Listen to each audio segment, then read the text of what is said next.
నిరుపేదల సొంతింటి కలను కాంగ్రెస్ ప్రభుత్వం నెరవేర్చిందని మంత్రి కొండా సురేఖ హర్షం వ్యక్తం చేశారు. వరంగల్లో ఇందిరమ్మ ఇళ్ల గృహ ప్రవేశ కార్యక్రమానికి ఆమె ముఖ్య అతిథిగా హాజరయ్యారు. కాంగ్రెస్ ప్రభుత్వం అధికారంలోకి రాగానే ఇళ్ల నిర్మాణం కోసం 5 లక్షల రూపాయలు అందిస్తోందని తెలిపారు.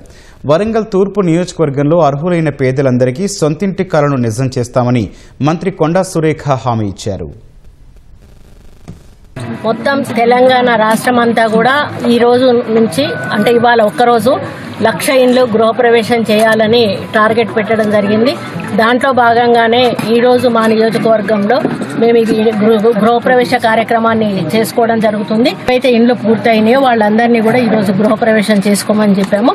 మేము ఫార్మల్గా ఒక 2-3 ఇండ్ల చోటికి వెళ్ళడం జరిగింది. ప్రభుత్వం ఇచ్చిన డబ్బులే కాకుండా ప్రతి చోట కూడా వాళ్ళు కూడా అంతకు సమానంగా ఇంకొక 5-6 లక్షలు ఎక్కువనే పెట్టుకొని వాళ్ళు కన్స్ట్రక్షన్ చేసుకుంటున్నారు.